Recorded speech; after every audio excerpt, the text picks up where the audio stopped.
I am a big believer in production, which production is speaking or writing, right? Swain in 1995 presented the pushed output theory largely in response to Krashen's comprehensible input theory. So Krashen said you learn input plus one. Essentially, while Swain's theory does not ignore the importance of input, reading and listening, it suggests that a language is not truly acquired until a learner can output, write and speak in the language. Furthermore, it notes that many students are reluctant to speak or write for numerous reasons. They often are afraid to make mistakes and they don't want to output until they can do it perfectly. Well, that's going to be a long time.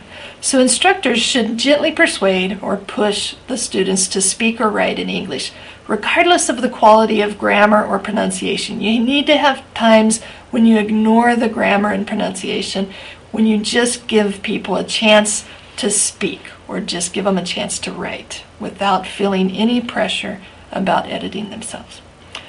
Noam Chomsky is a famous linguist who helped us understand that our brain learns languages by noticing patterns and is not limited to learning each individual word or each individual grammar lesson in specific situations.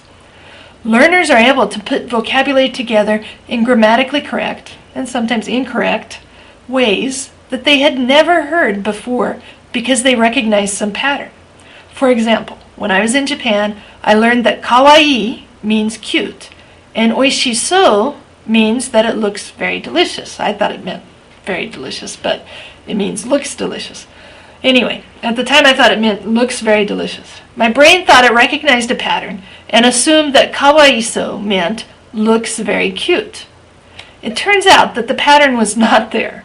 Kawaiiso actually means sad or pitiful, so I ended up calling the baby pitiful instead of very cute. But that idea is what Chomsky was talking about. The idea of recognizing language patterns. So, how does this relate to production?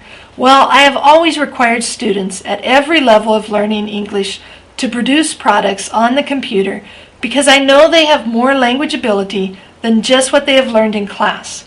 By forcing even pre-level 1 students to output, I am encouraging them to apply the patterns their brain has already recognized, and they may surprise themselves with how much English they really know.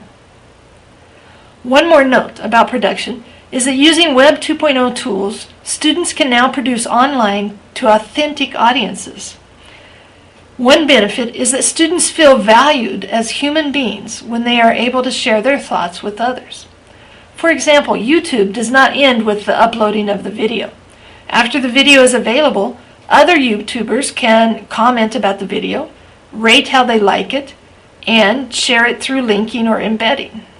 A new tool on YouTube allows the video owner to send a special link to certain people, asking them to add annotations directly to the video. These annotations may just be funny, thought bubbles, or they may be comments about how to improve the video, or about a step left out of the video. As students have these chances to produce for authentic audiences, they tend to rewrite and redo their work more than just outputting for the instructor. So this attention to detail and quality becomes another benefit of producing via Web 2.0 tools.